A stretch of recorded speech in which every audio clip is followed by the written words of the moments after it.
Welcome to the Tons of Industry Show. I'm joined by David Stockman, and before we get started, a little bit about Mr. Stockman. He is a New York Times best-selling author.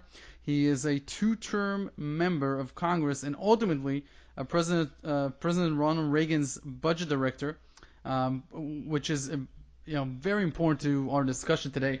David is everywhere now, CNBC and everywhere else. I've seen him on the alternative media, and obviously the big thing is his new book, Peak Trump, which we're going to also discuss today. And what I love about David's bio and obviously his entire story is that he's been inside of government and now he's outside of it, but his insights are very comparative. We can compare them to civilian life, and then obviously to being inside of the machine. David, first of all, thank you for being on the show. Oh, well, thank you for the opportunity and mentioning that, I've had experience on both ends of what I call the Acela corridor between Washington and New York. But in a way, I spent almost 2 decades in Washington, then 2 decades or more on Wall Street. And it's like the guy who visited the sausage factory. You'll learn a lot that you might not want to discuss in light company. But I think I do have a pretty good cross-section of how a view of both ends, how they interact, and that's one of the reasons why I feel we're in such great trouble today. Donald Trump came in as an outsider.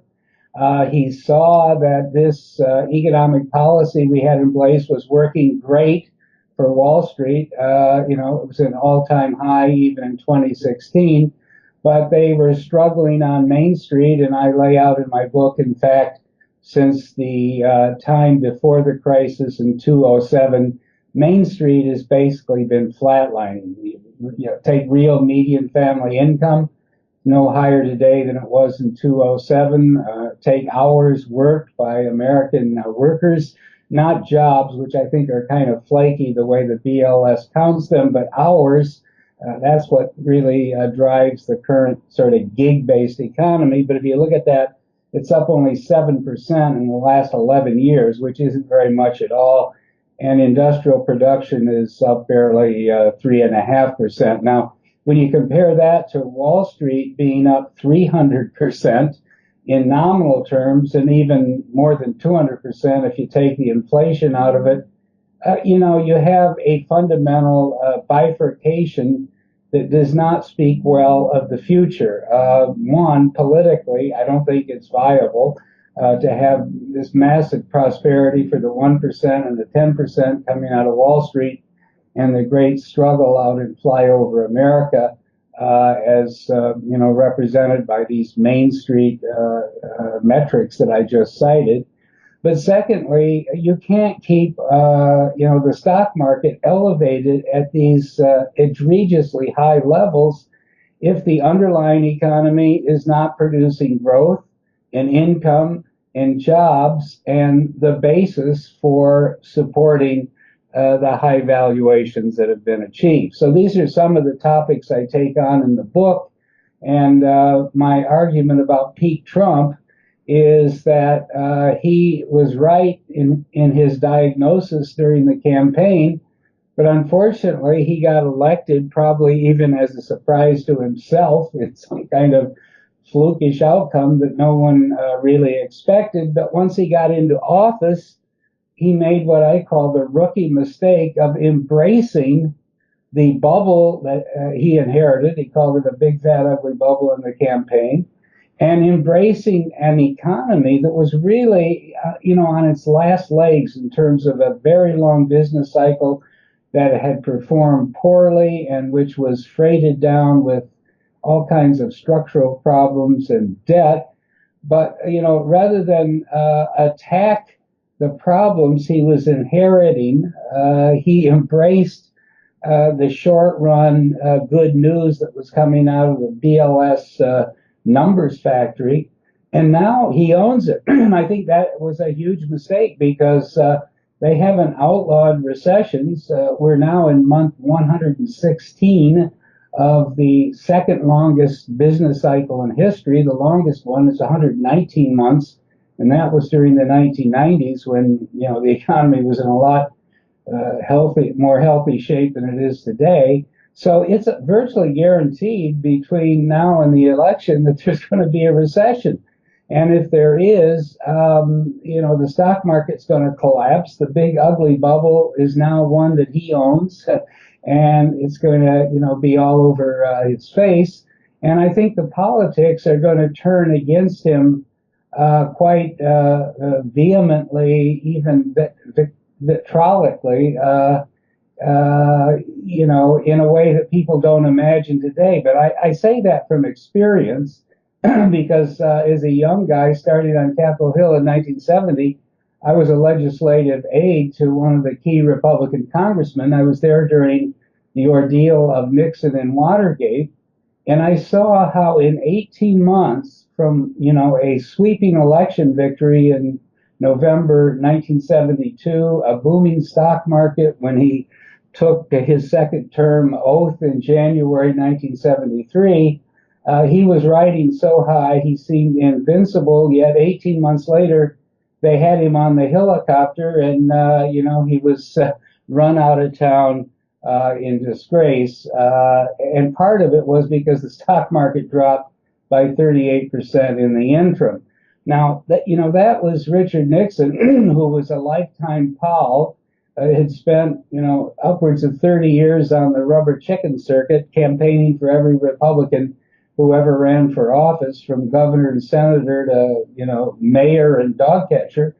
And even with all that political capital in the bank, when the situation turned against him as dramatically as it did, both economically and politically, he was left alone, home alone, and without support. Now, Trump, was never a politician, which I guess in some ways was good. But on the other hand, he has no base of loyalty at all. The Republicans are going along for the moment because, everything looks somewhat sunny. But I believe that they will jump off the ship in a way that will surprise people once the economic and stock market reckoning begins to take place. So that's another angle on why I call this peak Trump. I think he reached his peak last fall, and it's going to be downhill and perhaps a pretty rapid slide from here. Well, you talk about many good things, and some of them we cover in Wealth Research Group. I mean, I compared the U.S. economy to other economies where the economy is huge, the economy is very robust, the economy is, the GDP is growing, but there's insane poverty at the same time, like in Brazil, for example, the 8th largest GDP, but it's controlled by a number of families. It's a very elitist environment, and today you can see all these stats. Obviously, the Dow Jones, how many hours does it take the average worker to buy one share of the Dow? It was most affordable in 1980. It's now at its least affordable of all time. So everything you're talking about, this disparity between the U.S. stock market, which obviously prices in corporations that get a lot of their income, a lot of their revenue, a lot of their earnings from other markets, not just the U.S. They're very multinational, so it makes sense for them to be decoupled from the domestic economy. There's really two economies. There's one that's the stock market, and one that's the domestic economy in the U.S., and they're very different, like you say. I want to ask you from bird's eye view. You've been inside the government. How do politicians on a day-to-day basis?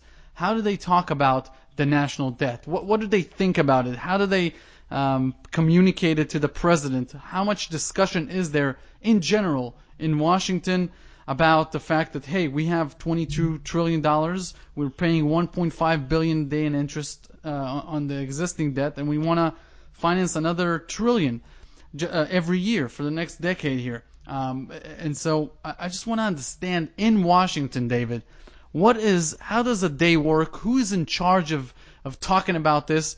And how do politicians feel about the Federal Reserve? What does the Federal Reserve mean to politicians?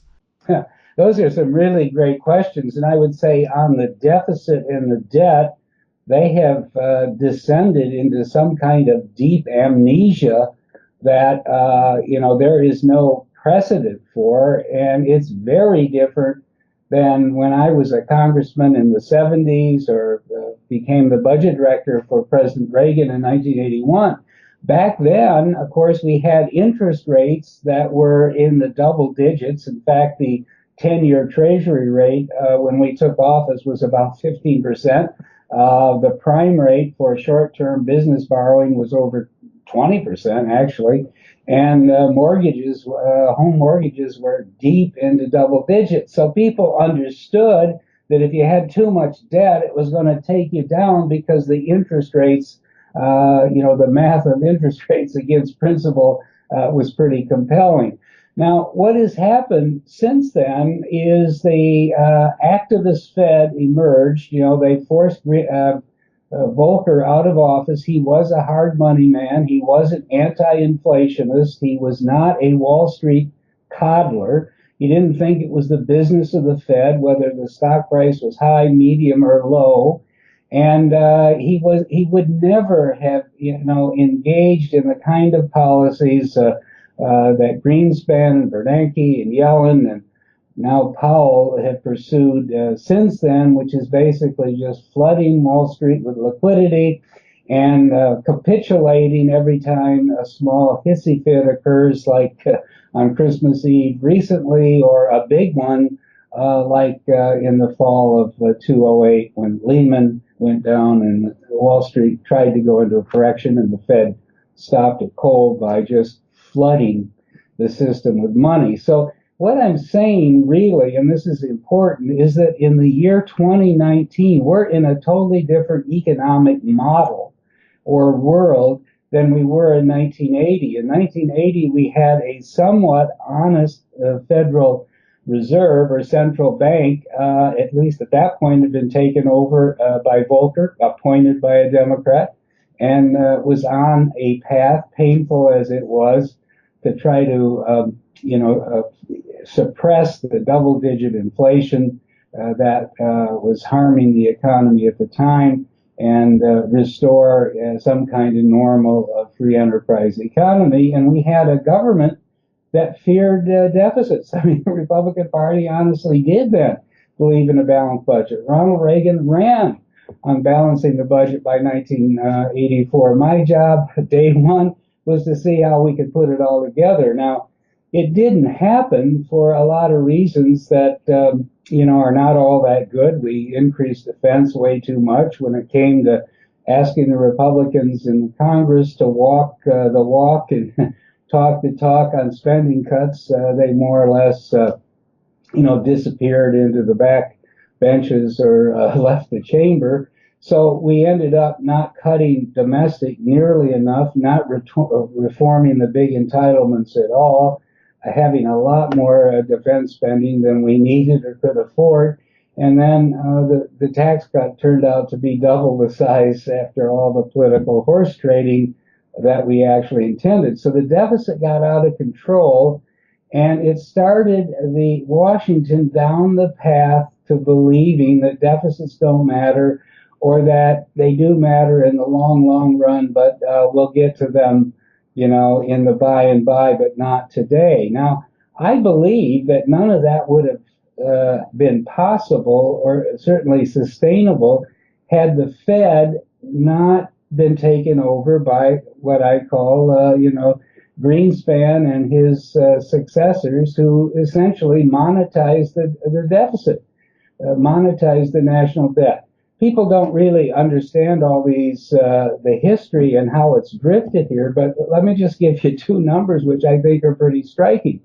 When Greenspan took over from Volcker, who was essentially forced out by the politicians, Republican politicians inside the Reagan White House, the balance sheet of the Fed was only $200 billion. The Fed had been open for business at that point about 75 years. So, from 1914 to 1987, built slowly, a year at a time, a $200 billion balance sheet. Yet by the time we got to the peak in 2014, after all the Qs and financial crisis and Bernanke running around with his hair on fire, and the massive money pumping and liquidity injections that occurred in '08 and '09 and thereafter, the balance sheet reached 4.5 trillion. Now, that's 30 years. In the great scale of history, 30 years is not a huge, long period of time. And yet, during that period, the balance sheet of the Fed was increased more than 22 times. That was a game changer. That turned everything upside down, because when you went from 200 billion to 4.5 trillion, you were essentially buying up the government debt or quasi-government debt in the form of the GSE securities, Fannie Mae and Freddie Mac. But in doing that, you basically were falsifying in a big time way the supply-demand equation in the bond market, because the government, the Fed bought 4.3 trillion of paper, going from 200 to 4.5 trillion. They bought 4.3 trillion of paper and paid for it with digital credits, conjured out of thin air. And that obviously unbalanced the equation. It created a false presence of demand, not real money from savers or money from financial markets that, sold one thing and bought a treasury bond instead. It was just, made up fiat credit. And that did dramatically raise the price of bonds, lowered the yield, and allowed, the federal government and the politicians, where we started this whole question, the illusion, enabled the illusion that, well, maybe deficits weren't so bad after all, because the interest cost is now, very low. It's in recent years, it's averaged less than 2% yield on the total federal debt outstanding. And so we created, as I said at the beginning, a sense of amnesia in the politicians in Washington, and a, profoundly dangerous kick the can mentality as it relates to the public debt and financing of the federal government. And that's where we are today. But I think the dilemma is that even the central banks of the world, led by the Fed, have finally realized they just can't keep printing money like this. They can't expand their balance sheet, the Fed from 4.5 trillion, let's say, to 10 or 20, or all the central banks of the world, which have been doing the same thing, which took their balance sheets from about $3 trillion in the early 2000s to 25 trillion today. They began to realize they were at the end of the road, that this has to stop. Now, as it's happening, and that's what this QT is all about, quantitative tightening, balance sheet reduction, at the Fed, and it will be happening at other central banks too. The equation in the bond pits is changing. The artificial demand for government debt is disappearing. And I think we're in for a real bond market shock one of these days, when they finally figure out that there are not enough savings in the world to go around to fund both these swelling government deficits, as well as all the various and sundry demand for credit coming from the private sector. In other words, a real collision is coming. Now, that's dangerous, because the whole stock market today in risk assets, so-called equities and equity-linked derivatives, are predicated on cheap debt and low-cost borrowing by the corporate sector that has essentially gorged on debt, and we could get into some of those numbers over the last 10 years, to buy in its stock. So, there's a vicious circle working here, where the public debt has been made cheap and easy to finance by the central banks.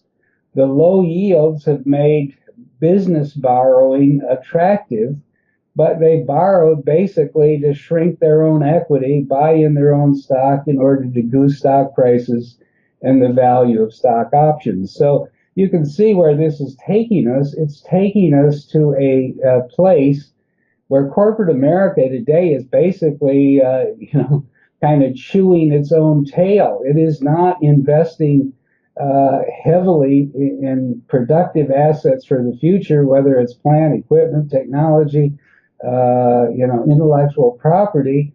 It's investing heavily in financial engineering on Wall Street, stock buybacks, M&A deals that usually don't make any sense, dividends that aren't earned but are funded, special dividends by borrowings and so forth.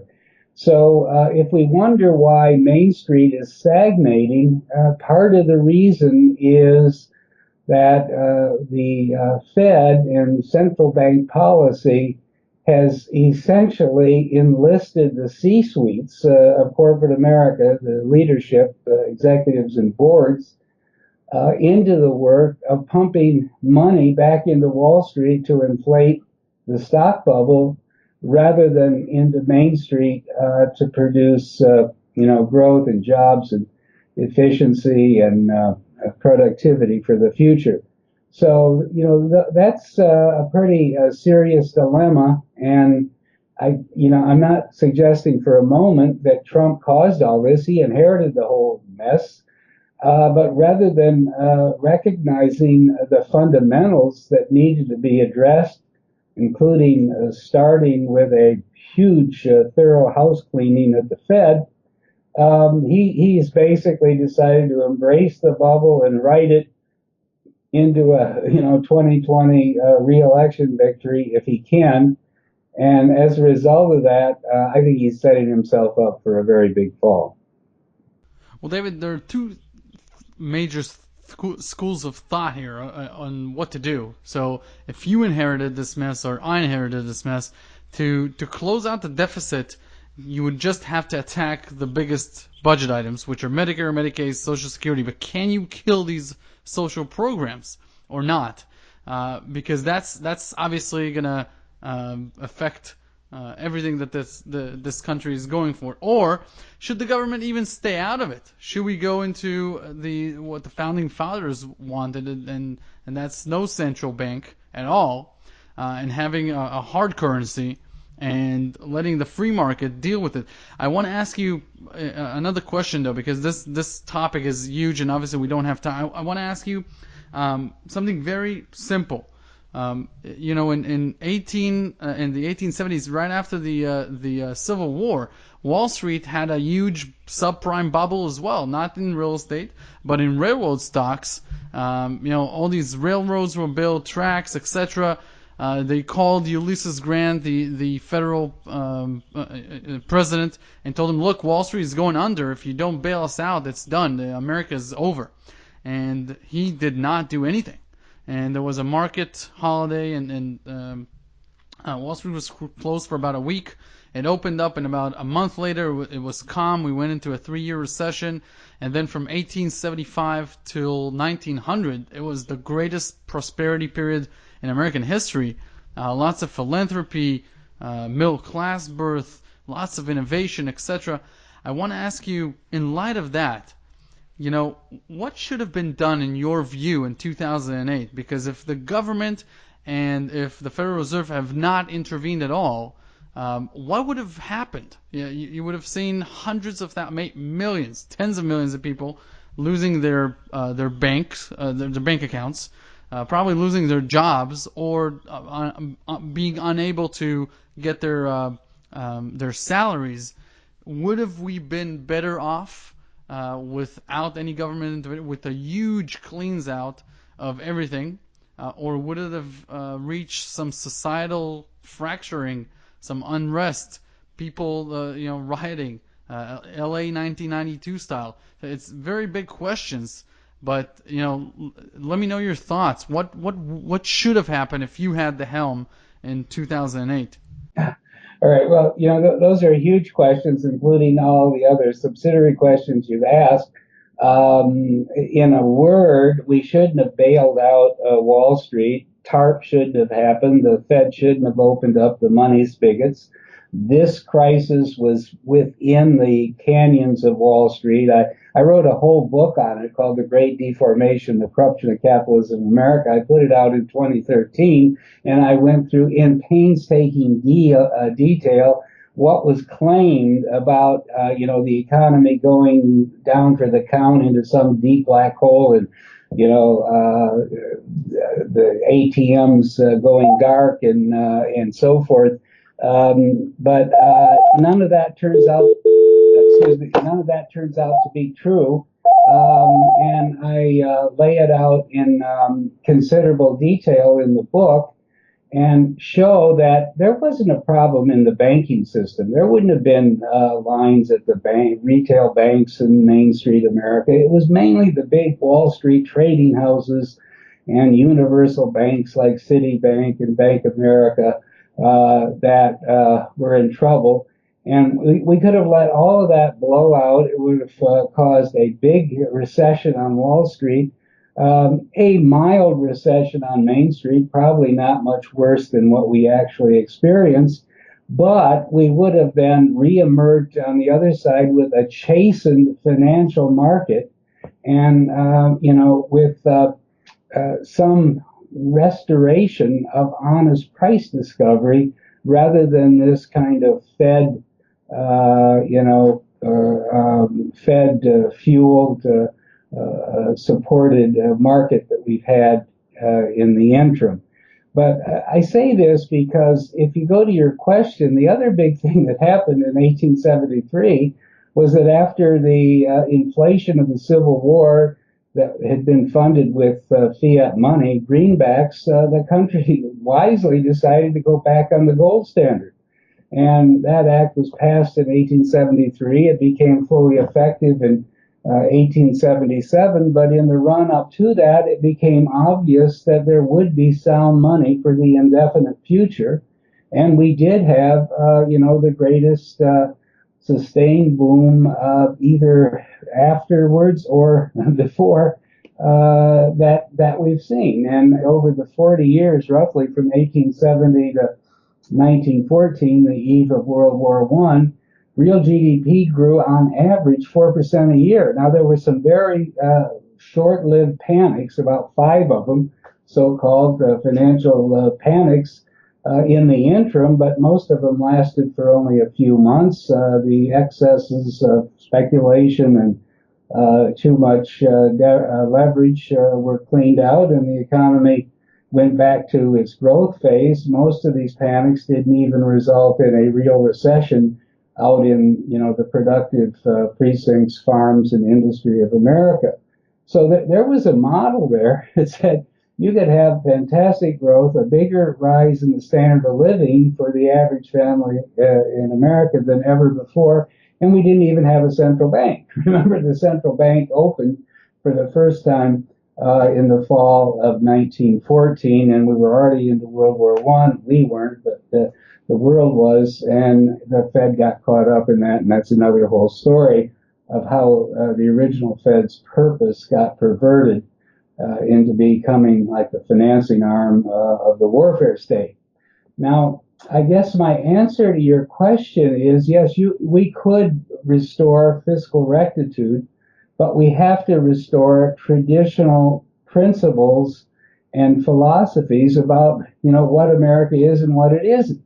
And number one, we're not the policemen of the world. We're not an empire. We're a republic. We should defend our shorelines and our airspace and our people, but we don't need to have bases and military occupations or installations in 100 countries around the world like we do today. If we went to that principle, the reason I'm dwelling on it is I think the defense budget could be lowered from $750 billion a year that Trump wants for the coming year to $250 billion. And if you took $500 billion out of the permanent spending stream for the warfare state, it would make a huge difference in terms of our fiscal solvency and the path ahead. On the welfare state side, it's pretty obvious that Medicare, Medicaid, and Social Security are going to soar, mainly because the baby boom is retiring at a rate of 10,000 a day, so that while today there's about 55 million people over 68, there'll be upwards of 80 million people in that category, and therefore dependent on these programs a decade and a half or 2 decades from now. So the only way you're going to deal with that, in my view, is we have to have a rigorous means testing of Social Security and Medicare. No one earns the full amount that you get. They call it they call it a payroll tax and have you believe, well, it's just insurance that you're paying for. It's not, or a pension that you're paying for. It's a Ponzi scheme. It's an intergenerational Ponzi scheme where everybody gets a lot more out in real terms than they put in over their working lifetime. So we need to means test it. We can take 50, 100, 150 billion a year of costs out of those programs. The third thing we need to do is get back to federalism. Why do we have 50 states? Overall, there's something like 80,000 units of local, county, and state government in the United States. We need to put them back into business and manage all of what I call the welfare and education and domestic infrastructure functions of government, and get it out of Washington, because Washington simply produces a lot of pork barrel, a lot of waste, and more spending than people really would finance if local voters in Texas or Minnesota had to vote for it. So those are the three principles: shrink dramatically the warfare state, means test firmly the welfare state, and refederalize this huge domestic social program and pork barrel that we have built up ever since the New Deal. If you did those three things, I think you would be getting close to fiscal balance. There's a lot of math to it, but I'm pretty sure those things would add up. And then the last thing we need to do is get our tax system realigned in a way that fits our economic circumstances, which is to say we shouldn't be taxing labor heavily, which we are in the payroll tax, and we can't raise taxes any more on income and business, because that will only be self-defeating. What we need to do is tax consumption, because as a nation, we consume way too much and we produce too little, and we're borrowing from the rest of the world and borrowing from the future. That's why we got 70 trillion of debt in the United States, public and private, and 20 trillion of it, 22 trillion on the government account alone. So I think we need to dramatically slash or even eliminate the payroll tax, get rid of the corporate tax entirely.